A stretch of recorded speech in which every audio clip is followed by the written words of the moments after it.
bonjour et bienvenue dans cette édition spéciale en coach féminin. Restez avec nous, nous vous présentons nos invités sur ce plateau. Coach Mada Sangaré, coach en éthique, communicatrice de formation, chef d'entreprise, coach certifié, membre du réseau international des coachs éthiques. Le coaching de vie et son domaine d'action, c'est l'une de nos invités. Nous avons également Diane Nadège-Montbeau, coach en développement personnel, entrepreneur passionné et diplômée en communication des entreprises.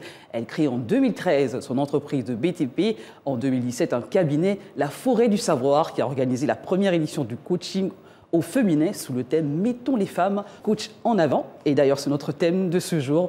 Bonjour et bienvenue, mesdames, sur ce plateau spécial de Gabon 24. Bonjour Sabrina. Bonjour Sabrina. Très bien habillée. Très bien habillée. Vous êtes très coquette. Merci.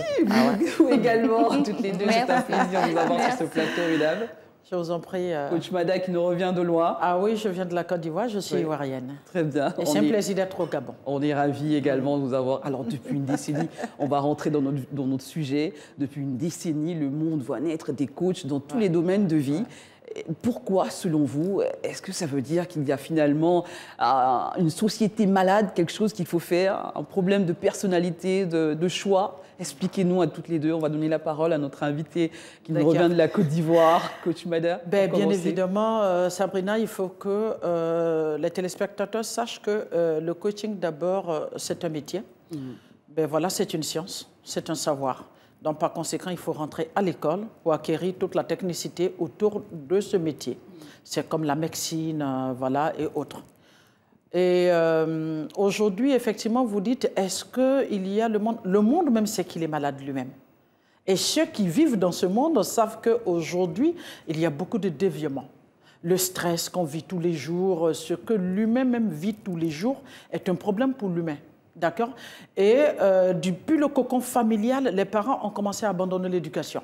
Alors que demain, c'est cette éducation qui reflète sur cette personne qu'on appellera demain un homme ou une femme. Donc, qu'on le veuille ou pas, c'est un besoin en ce moment, dans tout le monde entier. Se faire ressentir. Coach Montbeau, on est d'accord peut-être avec cette...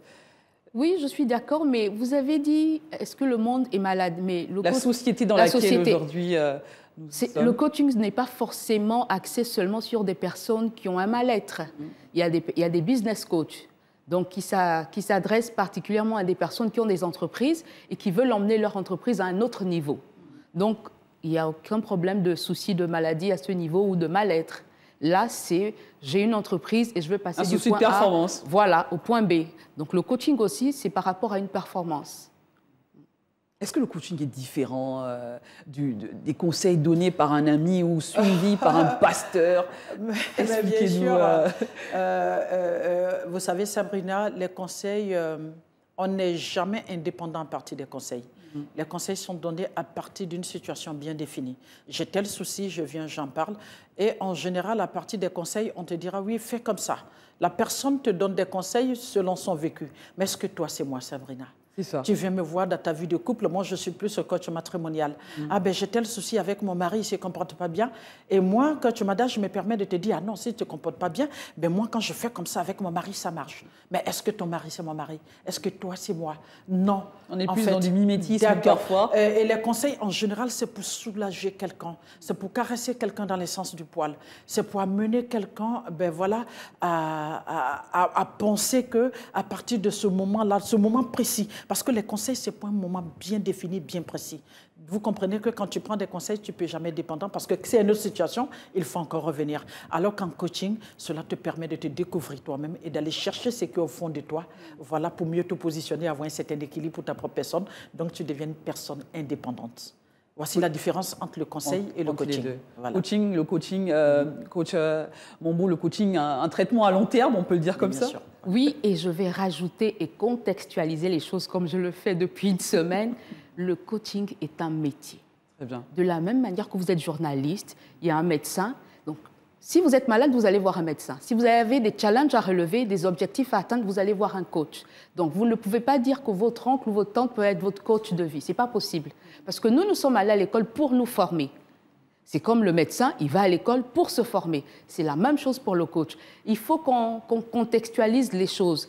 Et le problème, c'est que les réseaux sociaux ont aussi joué le mauvais rôle sur notre métier. J'allais aborder justement cet Et là, nous sommes justement en train de faire le travail de remise dans le contexte pour que tout le monde comprenne qu'il y a ce que les réseaux sociaux qui nous montrent, qui ne sont pas forcément la réalité, et il y a la réalité du métier de coach. Mais les réseaux sociaux jouent également un bon rôle aussi, on en parle. Oui, c'est vrai, parce que moi, par exemple, je suis conseillère sur les réseaux sociaux, je suis motivatrice. Quand les gens y partent, il faut qu'ils comprennent. Hein. Quand ils partent sur ma page, c'est des conseils que je donne, et non le coaching.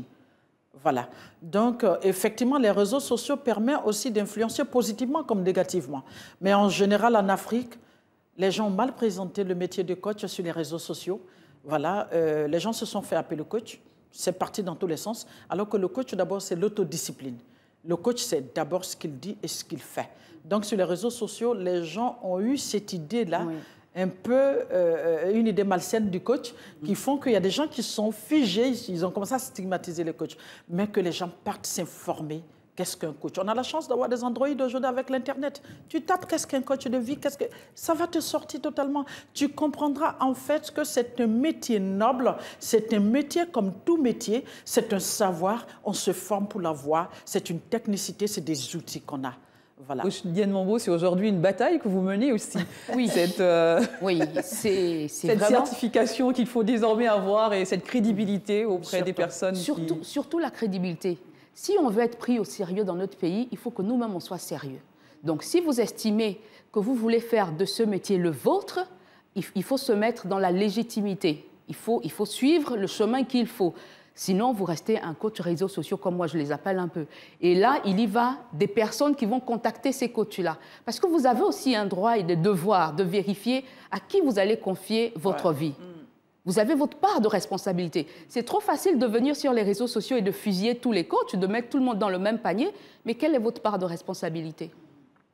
Vous devez faire des recherches sur les coachs que vous allez rencontrer. Vous avez ce devoir-là de demander quelles sont vos références, vous sortez de quelle école, vous avez coaché combien de personnes. Vous avez ce devoir de regarder, de vous renseigner avant de dire je choisis tel coach. Et au Gabon, on s'est rendu compte qu'il est urgent de légitimer ce métier, de remettre les choses en place et surtout de montrer qu'il y a réellement des coachs au Gabon. Parce qu'on se demande toujours, ah tiens, il y a des coachs au Gabon. Oui, il y a des coachs au Gabon. Et là, nous, notre challenge, c'est de sortir de notre zone de confort et de nous mettre en avant, d'où le concept coaching au féminin et de dire, mais on existe, on est bien là. Voilà. C'est un exercice périeux, surtout pour vous qui n'êtes pas très réseaux sociaux. Oui, je vous assure, je suis sortie de ma zone de confort. Coach Mada Sangaré, est-ce que c'est obligatoire désormais d'avoir cette auto-stimulation dans certains aspects de nos vies? Comme coach Diane l'a dit... Il y a des pesanteurs culturels, il y a plein de choses autour. Oui, il faut désormais... moi, je le dis à tout le monde, quand tu arrives dans mon cabinet... Faire appel à un spécialiste aussi bien. Oui, c'est clair. Aller voir un psychologue, aller voir un coach de vie. Oui, parce que moi, personnellement, je dis mon coaching, il est à l'africain. Parce que qu'on le veuille ou pas, il faut être quand même réaliste. Ah oui, coach Mada, c'est à l'africaine. Il faut être réaliste. Avec le bâton et la carotte. Oui, nous sommes africains, nous avons nos coutumes, nous avons nos obédiences religieuses et tout ça. Il faut en tenir compte. Quand un coaché arrive, il faut tenir compte de son environnement. Voilà aussi pour pouvoir l'accompagner, c'est très important. C'est vrai que le coaching, c'est depuis les États-Unis, via l'Europe et qui est descendu en Afrique. Mais voilà, les outils, la technicité, on nous les donne à partir de certains modules. Mais qu'on le veuille ou pas, il faut que nous adaptons aussi le coaching quand même selon nos milieux, de la manière dont nous vivons. Et moi, j'y tiens. Donc, vous verrez très souvent, je tiens compte de l'Africain, de ses coutumes, de sa religion, son environnement, voilà, son environnement, voilà, pour pouvoir mieux accompagner cette personne. Parce que si tu demandes à une femme de se comporter, tout le monde n'a pas mari blanc. Voilà. Et le gros monsieur africain qui est à la maison, on fait comment? Comme on le dit, le coach, il ne décide pas. Donc, par exemple, chez moi, quand un couple arrive, moi j'ai un outil que j'appelle le taux de responsabilité. Vous savez déjà, quand on situe le taux de responsabilité dans une vie de couple, il y a chacun doit assumer sa part de responsabilité. Chaque partenaire aura le temps de savoir que, donc le problème c'est moi, donc rapidement ça va plus facilement. Mais le problème c'est que quand on arrive, c'est pas comme dans un endroit où, c'est pas parce qu'on est les premiers venus, qu'on est les mieux écoutés et qu'on pense que c'est toi qui as raison. Non, c'est pas cela en coaching. Diane Mambo, il faut assumer sa responsabilité. C'est très important. Est-ce qu'on est vrai lorsqu'on vient vous voir aussi? Parce qu'il y en a qui tirent la couverture de son côté aussi. On essaye de ne pas paraître la personne malsaine. Est-ce qu'on est vrai lorsqu'on vient vous voir, coach Mambo? Au début, je vais dire non. les personnes sont souvent hésitantes. Mais si vous prenez de votre temps, de votre argent pour venir rencontrer un coach, c'est que vous avez l'obligation d'être vrai. Sinon, vous vous mentez à vous-même, vous ne mentez pas au coach parce que l'objectif que vous voulez atteindre, vous ne pourriez l'atteindre que si vous avez été dès le départ vrai et discipliné. Donc là, à ce niveau, c'est à vous de voir. Moi, je dis toujours, vous avez le libre arbitre. Vous êtes en souffrance et vous voulez changer ou sortir de votre mal-être, vous avez votre part de responsabilité. Et votre part de responsabilité commence à être vraie avec vous-même, pas avec la personne qui est en face de vous, avec vous-même. C'est avec vous-même. Mais Sabrina, il faut que les gens sachent que quand ils viennent en coaching, le coach, c'est un expert. A beau être une fausse personne, on finit par découvrir cela ensemble, toi et moi. J'allais en parler, oui, justement. Clair. Oui, parce que le coaching, c'est le questionnement poussé et l'écoute active. Vous comprenez? Parce qu'aujourd'hui, les questions que vous posez, demain, vous reformulez encore. À une autre séance, vous reformulez les mêmes questions. Davantage voilà, qui te permet de découvrir d'abord ton coaché. Parce qu'on découvre d'abord le coaché qui est en face de nous. On situe les responsabilités avant d'amener le coaché lui-même à reconnaître, à assumer, et puis maintenant à trouver la formule elle-même et puis ressortir du. Est-ce que vous atteignez vos objectifs dans ces coachings? Parce qu'il y a des gens, on a l'impression qu'on a affaire à un mur. Aujourd'hui, il y a certaines jeunes filles qui ne savent pas cuisiner, qui ne savent pas tenir un foyer, qui sont sur les réseaux sociaux, qui n'ont pas les bases déjà. Est-ce que ce genre de filles, coacher, c'est aller contre le mur aussi, c'est coacher un mur? Est-ce qu'il ne faut pas déjà avoir des bases, avoir quelqu'un dans l'entourage, la maman, la tante, qui a bien fait son travail? Est-ce que vous atteignez vraiment vos objectifs en tant que coach? Bon, moi, humblement, il faut dire que j'atteins mes objectifs parce que, comme vous l'avez dit, une femme qui arrive, bien évidemment, pas de questionnaire, parce qu'il faut qu'elle découvre d'abord elle-même son volet femme, c'est quoi. Et dans son volet femme, c'est des questionnements. Qu'est-ce que toi, tu appelles une femme? Qu'est-ce que tu fais? Qu'est-ce que tu fais? Qu'est-ce que tu fais? Qu'est-ce que tu fais? À un certain moment, elle-même, elle va découvrir qu'elle se fait appeler femme, mais elle n'est pas encore dans le cadre de femme. Il va falloir rattraper cela. En fait, pour dire que il ne faut pas être d'abord une personne bien éduquée, il ne faut pas être une personne bien dans sa peau, il ne faut pas être une personne correcte pour venir en coaching. Le coaching aussi te permet d'aller découvrir que tu as des lacunes et que tu dois te battre à rattraper cela. Voilà, c'est ça aussi. Diane, on ne vient pas en coaching lorsqu'on est malade, on vient même quand tout va bien, pour chercher à comprendre aussi. Moi, je dirais que j'atteins aussi mes objectifs parce que moi, je travaille essentiellement sur la connaissance de soi, la découverte de qui vous êtes réellement, comment trouver cette authenticité. Parce que vous pouvez être 3, 4, mais chacune a son authenticité. Et parfois, la société nous rend un peu aigris, nous rend envieuses. Donc, je n'ai pas envie de devenir Sabrina, je suis moi, Diane Mombo, et je dois découvrir comment je peux faire ressortir ma personnalité de Diane Mombo. Donc, généralement, ça... Coach Mada Sangaré, être en couple, être en relation, ce n'est pas quelque chose d'inné, ni de donné. Cela demande du travail, de l'entraînement pour naviguer dans son couple. On a affaire parfois à des compagnons qui ont déjà des blocages, qui ont déjà plein de choses. Ben voilà, d'où venir d'abord en coaching pour orienter son choix. Il ne faudrait pas que les partenaires se flattent. Parce que c'est deux éducations différentes, deux coutumes différentes, souvent deux religions différentes qui se retrouvent. Donc, il peut y avoir des chocs religieux, des chocs éducationnels, des chocs en matière de comportement. Donc, il est bien d'abord d'orienter son choix. Comme je le dis, il y a 5 ignorances qui tuent l'humain voilà, dans sa vie de couple. La femme ignore qui elle ignore qui elle choisit. Celui d'en face ignore qui est sa future épouse. Lui-même, il ignore qui il est. Ça fait 4 ignorances. Et les deux ne savent même pas pourquoi ils se marient. Ça fait 5 ignorances. Et tant que l'humain ne s'assoit pas pour se découvrir soi-même. Et parce que dès le moment où tu te découvres, tu sais déjà qui tu es. Et dès le moment qui tu es, tu sais ce dont quoi tu as besoin pour ton épanouissement, pour ton évolution, pour ton développement. Et selon ça, tu vas cadrer en fait ton choix. C'est vrai que le choix ne peut pas être parfait, mais il est bien, comme je l'ai dit, sur le choix, quand il y a 5, quand on n'a pas 5, il faut avoir 4. Quand on n'a pas 4, il faut avoir 3. Quand il n'y a pas 3, ce n'est pas la peine. Voilà. Et on ne peut savoir cela que franchement quand on est très aisé soi-même. Et pour être aisé soi-même, il faut être toi. Et pour être toi, il faut ton équilibre. Et pour ton équilibre, si tu ne peux pas l'avoir toi-même, il est bien d'avoir les personnes expertes pour te faire découvrir cela. Diane Mambo, tout tourne autour finalement de la personnalité, la connaissance de soi. Et c'est quelque chose que vous y tenez avec la forêt du savoir. Voilà. Oui, la base, c'est la connaissance de soi qui vient avec le développement personnel, la confiance en soi, qui te permet d'avoir une certaine sérénité, un certain équilibre dans ta vie et qui te permet de savoir ce dont tu as besoin exactement pour toi. Très bien. Alors, on va revenir sur quelques thèmes que vous abordez, notamment la confiance en soi, la prise de parole, la découverte du potentiel, le pouvoir de la pensée, les problématiques qui relèvent des vécus des gens, d'individus de chaque jour. Comment le coaching apporte des solutions à ce genre de problèmes au quotidien? Alors, de manière concrète, on va y aller. Lors de la conférence, déjà, nous avons eu différentes thématiques que vous venez de citer et il y avait différentes coachs. Le coaching au féminin partait déjà de mon intention de regrouper différentes coachs femmes ensemble, de créer une sororité et de montrer qu'on peut travailler ensemble, de mettre toutes ces femmes en avant. Alors, chacune a sa spécialité, on va dire. Confiance en soi, estime de soi, découverte du potentiel, parce que si vous ne savez pas quels sont vos potentiels, vous allez faire plusieurs choses et ne pas vous retrouver. Parce que quand vous faites ce que vous aimez avec passion, vous ne vous fatiguez pas. Nous, on fait du coaching, on peut parler pendant des heures. On ne va pas être épuisé, on ne va pas commencer à s'ennuyer. Donc la découverte du potentiel vous permet de vous orienter dans ce que vous aimez et ce que vous allez faire. Le pouvoir de la pensée. Nos pensées créent nos réalités. Ce à quoi vous pensez, ça crée votre réalité, que vous le vouliez ou non. Souvent, les gens disent, mais comment? Vous vous levez le matin et vous dites, oh, je suis fatiguée, je n'ai pas envie d'aller au travail aujourd'hui. Je vous assure que dans les 10 minutes qui suivent, vous allez vous sentir fatigué.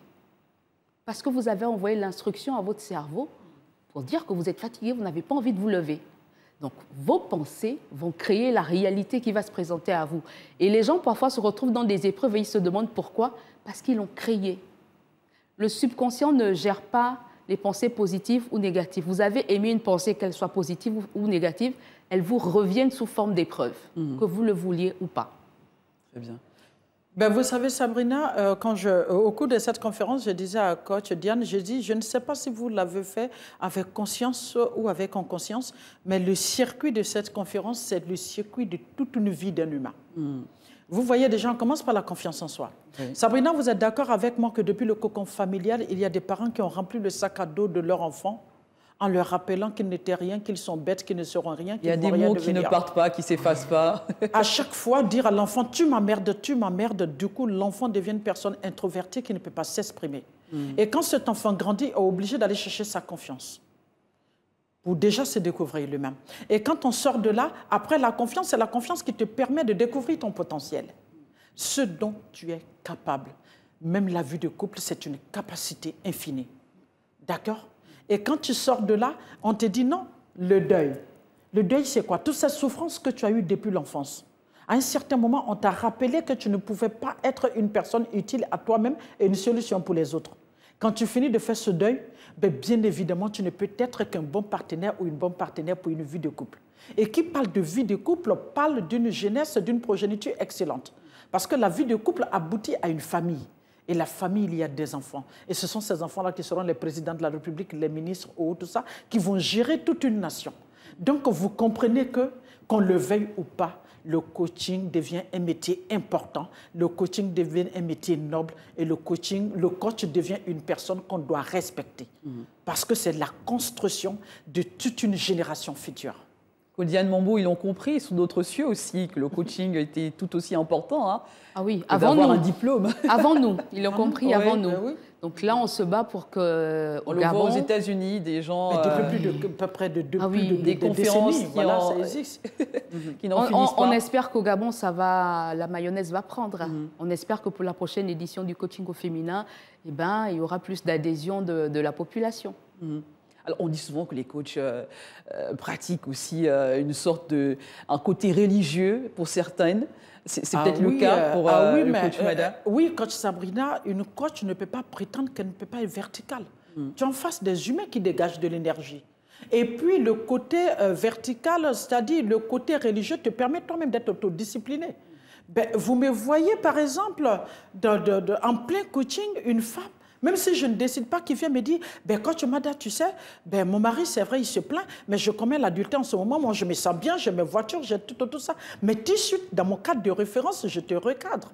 Quand on vient dans un coaching de vie de couple, on vient pour s'autodiscipliner soi-même, pour servir un homme ou une femme et pour servir des enfants qui nous accompagnent dans ce coaching. On est obligé nous-mêmes d'être d'abord spirituels pour pouvoir accompagner ces gens-là dans une certaine autodiscipline et de pouvoir équilibrer les choses nous-mêmes à notre niveau, parce que c'est des humains qui viennent, ils viennent avec des yeux, ils viennent avec des oreilles, des bouches qu'on appelle des mauvais yeux, des mauvaises bouches, des mauvaises oreilles. On ne sait pas qu'est-ce qu'ils viennent chercher. Donc nous-mêmes, on est obligé d'être équilibrés d'abord spirituellement et selon notre spiritualité, être autodiscipliné de telle sorte que cette personne qui arrive au sortir de là doit savoir qu'il y a des limites dans la vie. Il faut se donner des traits rouges. Diane Mambo, Voilà. quelles sont les difficultés que vous rencontrez dans vos coachings à toutes les deux? Est-ce qu'il vous arrive d'être buté ou d'être à faire un conjoint qui finalement n'est pas content de votre coaching, qui voit des changements opérés dans son foyer? Oui, bon. L'une des difficultés, c'est d'abord le manque de discipline. Oui. Voilà. Des personnes viennent, payent des coachings, commencent la première, la deuxième séance et après abandonnent. Le manque de discipline.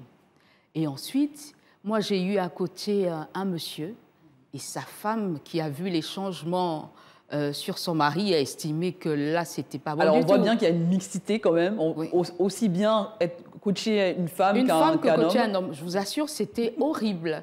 À la limite, elle me rentrait dedans, quoi.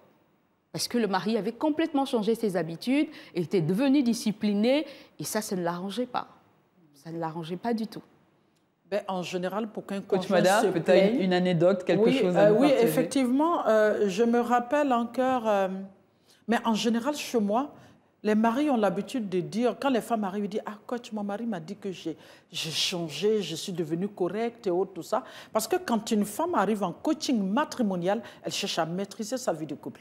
Et je l'ai dit souvent, maîtriser sa vie de couple, ce n'est pas dominer son mari, ce n'est pas envelopper son mari, ce n'est pas avaler son mari.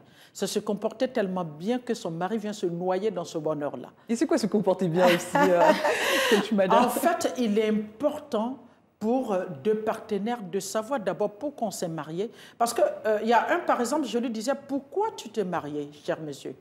Il dit, je me suis marié, hein, voilà, pour avoir ma femme, pour pouvoir faire, pour passer des nuits correctement, comme Dieu l'a dit, pour pouvoir faire des enfants. Vous comprenez qu'il n'a pensé qu'à lui seul. Il y a un besoin, il avait un besoin. Et voilà, pour lui, c'est par rapport à un besoin bien défini. Alors que ce qu'il a oublié, c'est ce que je dis souvent aux femmes, vous courez après l'argent, et vous n'arrivez pas à maîtriser celui qui porte l'argent.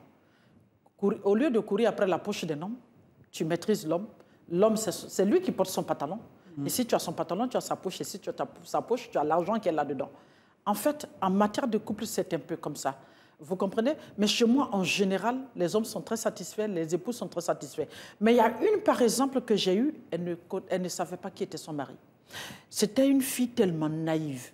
Excusez-moi du terme, je dis comme ça, parce qu'elle est tellement naïve. La petite, elle s'est mariée à certains de 65 ans, qui étaient dans une certaine perversité. Et la petite se disait quoi?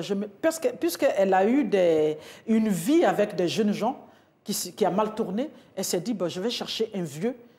En fait, elle était à la recherche d'un papa au lieu d'un époux, parce que son père est décédé très tôt.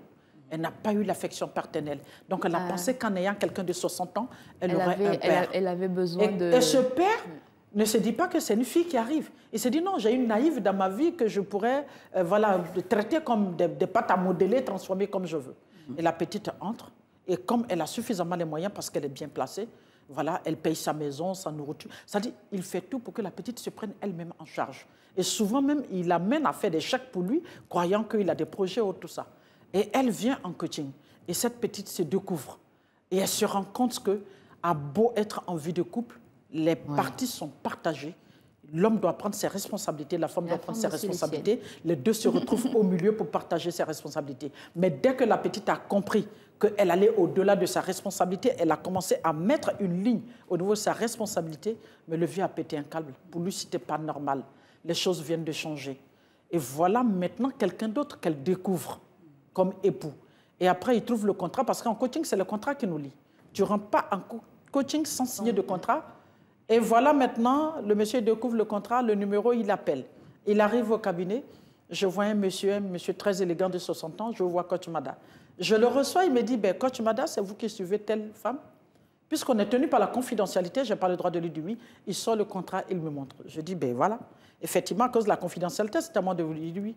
Ben, c'est vous qui dites à ma femme qu'elle ne peut plus payer son loyer. C'est vous qui dites à ma femme que c'est moi qui dois faire la popote. C'est vous qui dites à ma femme que c'est moi l'homme de la maison qui dois prendre certaines sécurités. C'est vous qui dites à ma femme de ne plus me faire les chèques. Je dis non, votre femme vient de découvrir en fait que vous êtes un anarcheur. Donc, je sais qu'elle essaie de mettre des balises juste pour vous rappeler que ce que vous faites n'est pas bien. Est-ce que vous pensez que ce que vous faites, c'est noble? Ben voilà une anecdote qui met terme à cette émission. Merci.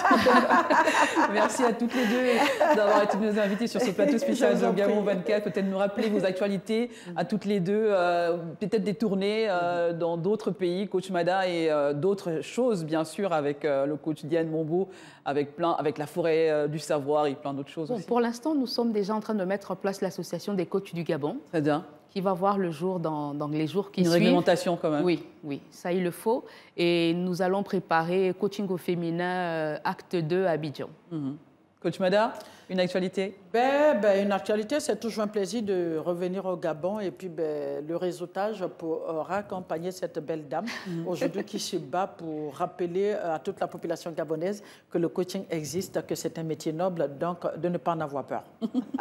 Merci mesdames, ça a été un plaisir de vous avoir sur ce plateau. On espère vous revoir, pourquoi pas, à d'autres occasions également. Merci. Merci à vous d'avoir été nous. Nous étions là sur ce plateau spécial avec Mada Sangaré, coach en éthique, et Diane Nadège Mombo, coach en développement personnel, toutes les deux qui nous parlaient évidemment de leur univers de coaching et aujourd'hui les actions posées et tout ce qui se fait dans le monde du coaching. Restez câblés et restez en compagnie de nos programmes sur Gabon 24. À bientôt.